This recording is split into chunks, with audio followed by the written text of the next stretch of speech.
Welcome to DomiNations. My name is Mark, and today we'll take an update video about our traps due to the fact that a lot of new traps got implemented since the last video came out. First, the structure displayed in the background for each of you being interested only in a separate part of this video. First, some little previous side notification.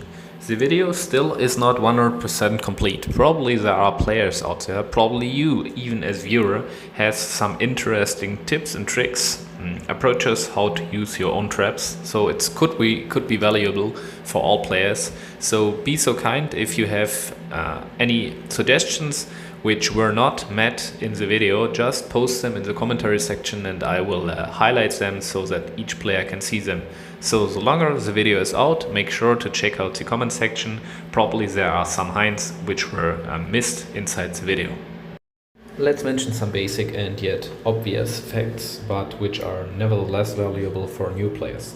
Not all traps are in their function and effect equal. So we have traps which are harming the enemy, but we have also traps which are enemies slowing down and taking some of their attack. We have traps which are simply triggering and distracting enemy troops, and we have traps which are providing our own spawn building with more effective defenders. Let's mention and show all currently available traps together with their specific advantages as well as disadvantages. First, we have the Landmine, which is previously also called Spike Trap. Landmines have a very small triggering range and deal high damage to a very small range of enemies. Mostly they are strong against single units with high HP.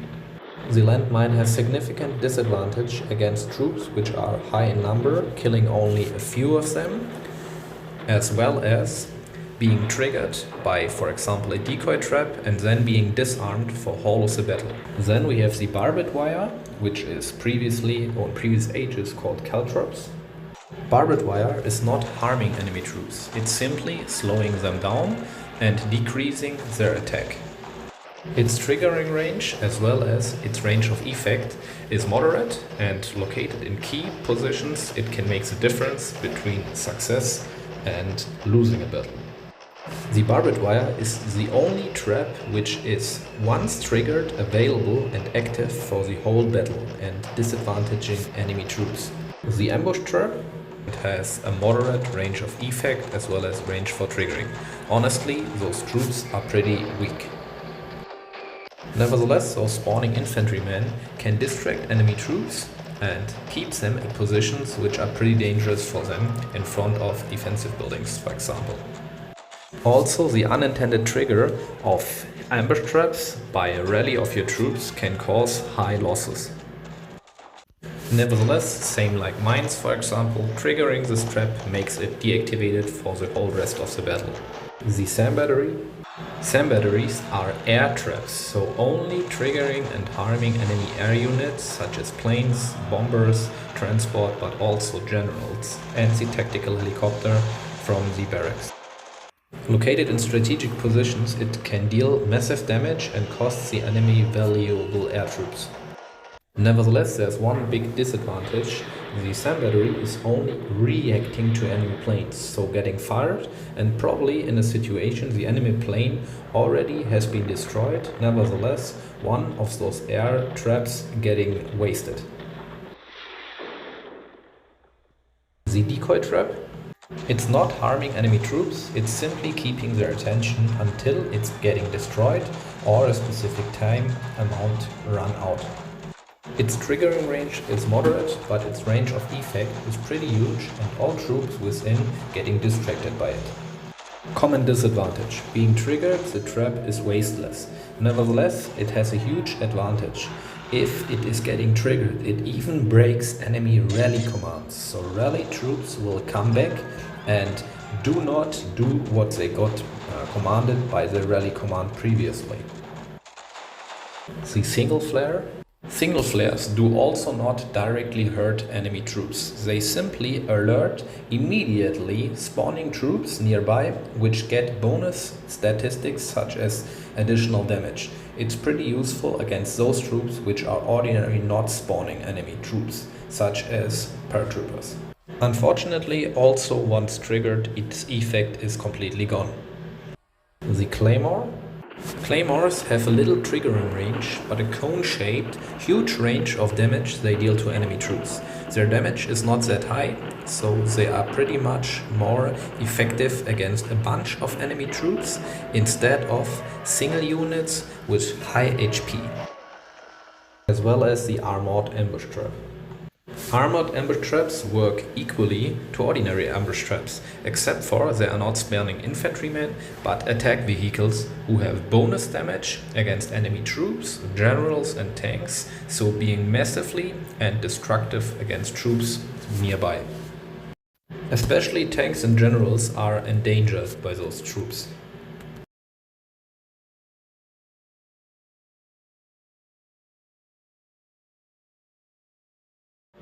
Let's come to the related research. First, we have our library, level 4, the Book of Engineering, which is simply increasing our limit of conventional traps.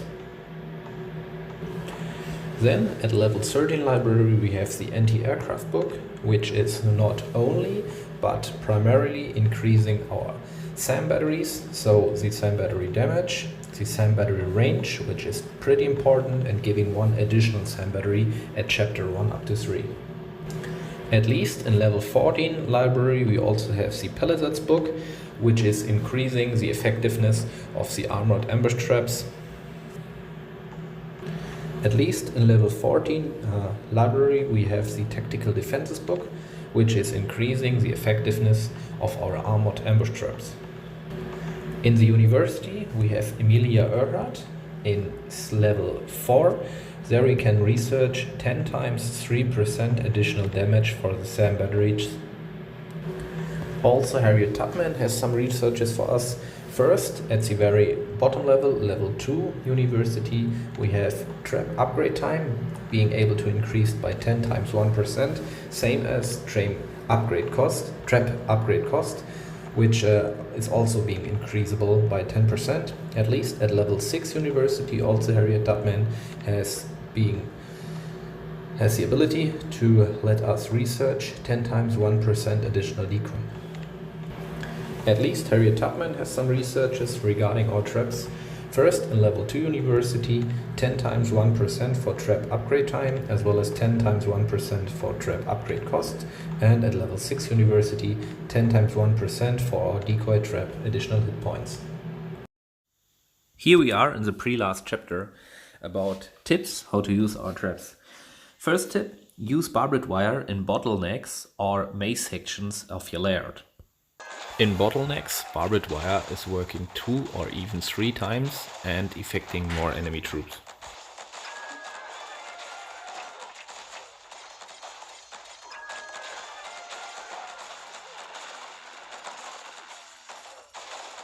Second tip, use traps in combine, such as an barbed wire and afterwards following an ambush trap or a landmine. So while being slowed down and weakened by those barbed wire, own ambushers from the ambush traps as well as mines have higher chances to harm enemy troops. Third tip, use decoy traps in strategic axes. So those axes which are predominantly used by enemy troops to enter your base and attack important buildings such as the rocket or the missile silo, the rocket arsenal, your town center. So most obvious, this is getting done by viewing frequently your Worldwar replays where enemy players attacked you, and especially those players who got a lot of stars at your base, see whether they are probably predominantly attacking from the dock side, whether they are attacking from the free side where we have no building, probably from the alliance gate side or from the embassy side, and then you can make out which are the important corridors to such buildings the enemy wants to destroy pretty early on.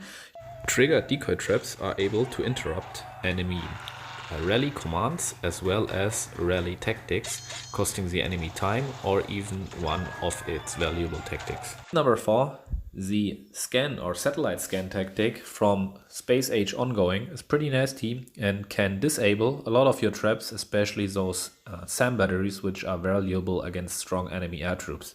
So make sure to expose your air traps at the very outer side of your base, spread them out, but nevertheless let them in important corridors, so such corridors which are leading to your most important buildings.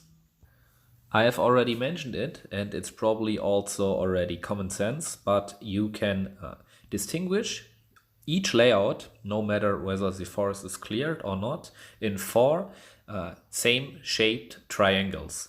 So each base, or no, each building which is inside the section or the area of one of those triangles will make or predetermine the site from which airplanes or in general air units will approach. So if you are, for example, focusing for this tower with an airplane, all airplanes, bombers, transporters will approach this building from the Alliance Gate side. Same with the castle. If you are hitting in this base at the castle, it is inside the triangular, which has its both sides to 12 o'clock and 3 o'clock, so all air units will use the corridor from the embassy side.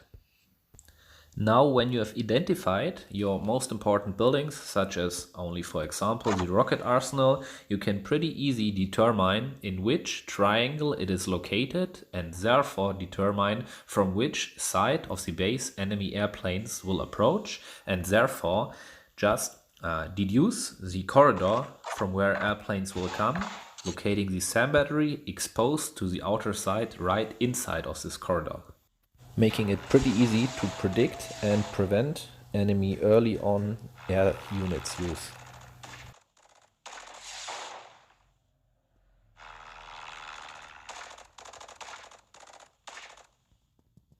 Tip number 5, it's pretty obvious to locate signal flares which effect spawning buildings next to spawning buildings. But nevertheless, make sure to think about which troops are most harmful for your base in case of spawning buildings. In such cases, we have to imagine the paratroopers which are not triggering our spawning buildings, simply only getting shot by defensive towers. Now, spawning paratroopers are pretty harmful, or not harmful, are endangered by our ATGs, so anti-tank guns, and predominantly enemy attackers will focus to take out those ATGs pretty early on with their paratroopers. Now you can simply trick them out by locating a signal flare, also like a mine, but we will come later to this, a signal flare close to an ATG as well as spawning buildings to make sure if those paratroopers are landing, they are also automatically spawning some defenders they would have ordinarily not spawned. Ordinary paratrooper attackers are early on using only their paratroops to make sure to have no spawning enemies inside the base. Having signal flares and alerting enemy troops which are pretty strong, such as bazookas and heavy tanks, makes problem to their strategy already initially. Tip number 6, do not bunch up or locate your traps in very obvious locations close together due to the fact that the satellite scan tactic will make short process with them. Tip number 7, we have already talked about. Paratroopers or enemy attackers who use paratroopers will focus for your anti-tank guns. So locate some landmines, probably also some ambush traps, close to your anti-tank guns to make sure that enemy attackers will get punished by landing and focusing for those ATGs. Having the first wave of spawning paratroopers being killed without destroying the targeted building steals a lot of valuable time from enemy attackers early on in the battle. Kommen wir nun Let's zum come to the letzten last Kapitel des section of the Videos, video about und zwar valuable interessante troop tactics as und well as Taktiken im tactics Bezug auf Fallen. regarding our traps. Da hätten wir First, einmal die we have the Spion, Spionarmee-Truppentaktik, which is die able genau einen to einzigen Spion identify and disable Spione enemy haben einen traps. relativ So you großen can see the Sichtradius. huge Jede range Falle, die in within diesen Sichtradius the kommt, Spion wird is moving. automatisch All markiert mit traps einem within this range Ausrufezeichen, are ist aber getting noch marked da. for you, Der so you can Spion obviously verbringt see ähnlich them wie ein Saboteur whereby they are kurze still Zeit damit, active. die Falle zu entschärfen, wandert Similar dann to zur the nächsten saboteur, Falle. the Was die meisten Spion nicht wissen, is wenn shortly der Spion taking time keine Falle at als each Ziel mehr hat, geht er über zu feindlichen Verteidiger-Spawn-Gebäuden und sabotiert diese Many players already do Verteidiger-Spawn-Gebäude. not know Dabei interessiert er that sich the wenig Spion, if verteidigende there's no Truppen trap und steckt die nearby, ganze Zeit starts Schaden to ein, bis er disable halt enemy spawning schlussendlich defending draufgeht. buildings. The Spion is Der Spion, oder focusing besser gesagt die automatically Spionin, for enemy ist gut zu traps and vergleichen not for mit buildings, Saboteuren oder and it has no Kommandos. sense Sie haben to rally relativ viel them due to HP, the scheren fact sich that nicht um they will feindliche simply go Verteidiger, for the next werden trap nicht von and do Verteidiger not go for your rally. von feindlichen schießenden They are Gebäuden also not defending entdeckt und themselves. beschossen. The next troop tactic is the Sherman Crab tank army. Actually, those tanks are nothing else than ordinary barrack troop tanks focusing for enemy defense buildings, whereby when they are driving above traps, they are not triggering them but disabling, and this is immediately, so does not take time like the Spions. The problem is they are focusing for defense buildings and not explicitly for traps. At least we have the satellite scan being unlocked in the space age if you have chosen the space shuttle Worldwar. Being used, the satellite scan is able to disable in a huge range, being even bigger than the obvious green circle to disable enemy traps for the whole battle. Thanks again for watching the video. I hope it helped you pretty much out. Give me some comments in the comment section. I would really love to have this video shared within your line or even alliance group to get it seen by more people. See you soon. Your DomiNations.